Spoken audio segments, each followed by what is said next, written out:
கட்டுமானத்தின் வலிமை, கட்டிடங்களின் பாதுகாப்பு. ஸ்ரீ துர்கா டிஎம்டி கம்பிகள். தேவர்கள் வழிபடக்கூடிய ஒரு முக்கியமான ஒரு மாதமா தான் அது கருதப்படுது. நீங்க தெய்வ வழிபாடுகள் பண்ணி வேண்டுதல் வச்சீங்கன்னா அது உங்களுக்கு உடனே நிறைவேறும். உங்களுக்கு தனுசு ராசியில அது இருக்கும். பலன்கள்ங்கிறது மாறிக்கிட்டே இருக்கும். மேசராசி அப்படின்னு அதுல 3 நட்சத்திரம் இருக்கும். உங்களுக்கு அசுப அல்லது 6, 8, 12 தசா புத்திகள் உங்களுக்கு நடந்தால் இது நமக்கு ஒரு நாள் அப்படிங்கிறது 24 hours. ஸோ அப்போ அதிகாலையில் 4:30 to 6 அப்படின்னு நம்ம சொல்லுவோம். தெய்வ வழிபாடுகளை தொடர்ந்து பண்ணீங்கன்னா உங்களோட கோரிக்கைகள் நிறைவேறி பகல் பொழுதான தை மாதத்துல உங்களுக்கு வேண்டிய வரங்களை கண்டிப்பாக தெய்வம் அருளும். பக்தி கேஃப் நேயர்களுக்கு வணக்கம். மார்கழி மாதம் தெய்வ வழிபாடுகளுக்கு உகந்த மாதம். தேவர்கள் வழிபடக்கூடிய ஒரு முக்கியமான ஒரு மாதமா தான் அது கருதப்படுது. ஏன் நம்ம இது மார்கழி மாதத்தை ஆன்மீகத்துக்கு உகந்த மாதமா எடுத்துக்கிறோம் அப்படின்னா அதற்கு காரணம் ஆடி முதல் மார்கழி வரைக்கும் தேவர்களுக்கு அது இரவு நேரம். அப்ப இரவு முடிந்து அதிகாலை அப்படிங்கிறது மார்கழி மாதம் தான் அதிகாலை நேரம் தேவர்களுக்கு. ஏன்னா அதிகாலை 4:30 to 6 அப்படிங்கறதான் பிரம்ம முகூர்த்தம். இது நமக்கு ஒரு நாள் அப்படிங்கிறது 24 hours.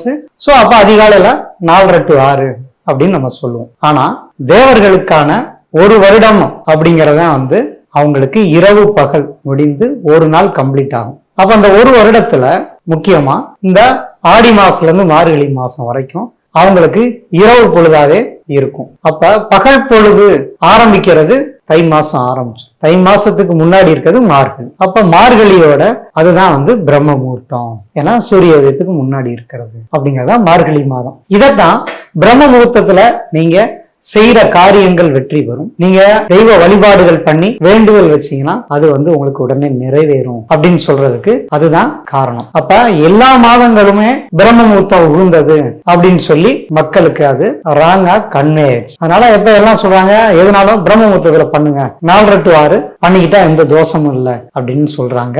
அது சரியான ஒரு புரிதல் இல்லாம சொல்றதான். மார்கழி மாதத்தில் வரக்கூடியதுதான் பிரம்ம முகூர்த்தம். அதுல உள்ள 4:30 to 6 தான் நம்ம தெய்வ வழிபாடுகள் பண்றதுக்கான உகந்த நேரமாகும். இப்ப இந்த தெய்வ வழிபாடுகள்ல நம்ம என்னெல்லாம் பண்ணலாம் அப்படின்னா மார்கழி மாதத்துல கண்டிப்பா வீட்டை சுத்தம் செய்து முதல்ல வெளியில நம்ம சாணி தொளிச்சு நீங்க வாசல் தொளிச்சு கோலம் போடணும். இன்னைக்கு நம்ம அதெல்லாம் பண்ண முடியாதுனாலும் நம்ம முடிஞ்ச அளவுக்கு மார்கழி மாசத்துல அதிகாலையில நம்ம தண்ணி தொளிச்சு வீட்டு முன்னாடி ஒரு சின்ன கோலமாவது போடுறது நல்லது. ஏன்னா மார்கழி மாதம் முழுதுமே பிரம்ம முகூர்த்தம் தான். அதனாலதான் அந்த காலத்துல திருவிளக்கு பூஜை அப்படின்னு எல்லா ஊர்களையும் அது கடைபிடிச்சிட்டு வந்தாங்க, இன்னுமே பண்ணிக்கிட்டு இருக்காங்க. சோ அதனாலதான் அதிகாலையில திருமணமாகாத பெண்கள் 4:30 to 6 நீங்க போய் பக்கத்துல இருக்க கோயில்கள்ல, அதுவும் பெண் தெய்வங்களுக்கு நீங்க மாரியம்மன், காளியம்மன் அல்லது அம்மன் கோயில்கள் ஒவ்வொரு ஊர்லயும் இருக்க கோயில்கள்ல விளக்கு பூஜை போடணும். அதிகாலையில வெள்ளநாச்சு குளிச்சு தலை குளிச்சு நீங்க தெய்வ சிந்தனையோட அன்னைக்கு விரதம் இருந்து நீங்க வழிபாடு பண்ணீங்க அப்படின்னா உங்களோட கோரிக்கைகள் நிறைவேறும். கல்யாணம் ஆகாதவங்களுக்கு கல்யாணம் ஆகும், புத்திர பாக்கியம் இல்லாதவங்களுக்கு புத்திர பாக்கியத்தை உருவாக்கும். நம்ம தெய்வத்திட்ட எவ்வளவு தூரம் சரணடைகிறோமோ அந்த அளவுக்கு உங்களுக்கு நன்மைகள்ங்கிறது கட்டாயம் கிடைக்கும். என்னதான் ஜாதகங்கள்ல உங்களுக்கு நல்ல நேரம் கெட்ட நேரம்னு குறிப்பிட்டாலும் நம்ம கடவுள்கிட்ட சரண்டர் ஆனோம் அப்படின்னா கண்டிப்பா உங்களுடைய அந்த கெடுதலுக்கான பலன்கள் இருந்தால் அது கொஞ்சம் குறையும், நல்ல பலன்கள் கொஞ்சம் கூடுதலா கிடைக்கும். இந்த மார்கழி மாதத்துல நீங்க பிரம்ம முகூர்த்தம் சொல்லக்கூடிய இந்த மார்கழி மாதத்தை நீங்க முழுதா தெய்வத்திட்ட அர்ப்பணிச்சு தெய்வ வழிபாடுகளை தொடர்ந்து பண்ணீங்கன்னா உங்களோட கோரிக்கைகள் நிறைவேறி பகல் பொழுதான தை மாதத்துல உங்களுக்கு வேண்டிய வரங்களை கண்டிப்பாக தெய்வம் அருளும். அதனால அந்த பிரம்ம முகூர்த்தம் தொடங்கக்கூடிய தேவர்களுக்கு தொடங்கக்கூடிய மார்கழி மாதத்தில் நீங்க தெய்வ நம்பிக்கையோட இருந்தீங்கன்னா நீங்க தேவர்களோட ஆசீர்வாதம் உங்களுக்கு கிடைக்கும். அதன் மூலமா உங்களுக்கு தெய்வ அனுகிரகம் கிடைச்சு கண்டிப்பா உங்கள் வாழ்க்கையில் ஒரு பகல் பொழுது வெளிச்சம், சூரிய உதயம் உங்கள் வாழ்க்கையிலும் கட்டாயம் ஏற்படுத்தும். அதனாலதான் இந்த பிரம்ம முகூர்த்தத்துல நீங்க வழிபாடு பண்ணிக்கணும், மார்கழி மாதத்தை ஆன்மீக மாதமாக நீங்க பயன்படுத்திக்கணும்னு சொன்னாங்க. அதனாலதான் மார்கழி மாதங்கள்ல உங்களுக்கு திருமணம் வைபவங்கள் எதுவுமே உங்களுக்கு குறிக்க மாட்டாங்க. நமக்கு அது சுப நிகழ்வுகள். ஆனா இது தெய்வ வழிபாடுகளுக்கு உகந்த மாதமாகவே இருக்கும். அதனாலதான் அதை மார்கழி மாதத்தை காலபுருஷ தத்துவப்படி உங்களுக்கு தனுசு ராசியில அது இருக்கும். அதனால 9ஆம் இடம் அப்படிங்கிறது காலபுருஷ தத்துவத்துக்கு தெய்வ வழிபாடுகள், தெய்வ அனுகூலம், பூர்வ புண்ணியம் அப்படின்னு உங்களுக்கு அதுல குறிப்பிடப்படுது.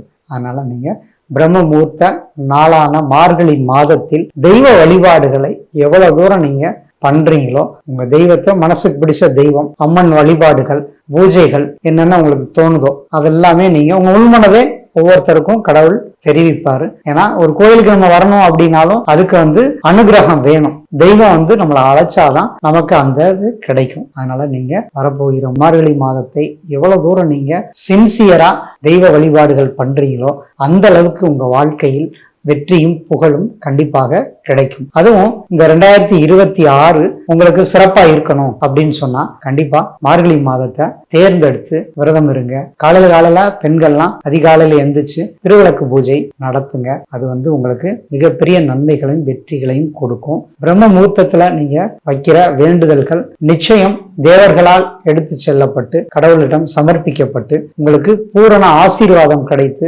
நல்ல வரம், நல்ல தொழில், நல்ல வாழ்க்கை அத்தனையும் உங்களுக்கு இது கண்டிப்பாக கொடுக்க போகுது. அதனால மார்கழி மாதத்தை நீங்கள் தேர்ந்தெடுத்து தெய்வ நம்பிக்கைகளுடன் நீங்க தெய்வ வழிபாடுகளை தொடர்ந்து பண்ணிட்டு வாங்க.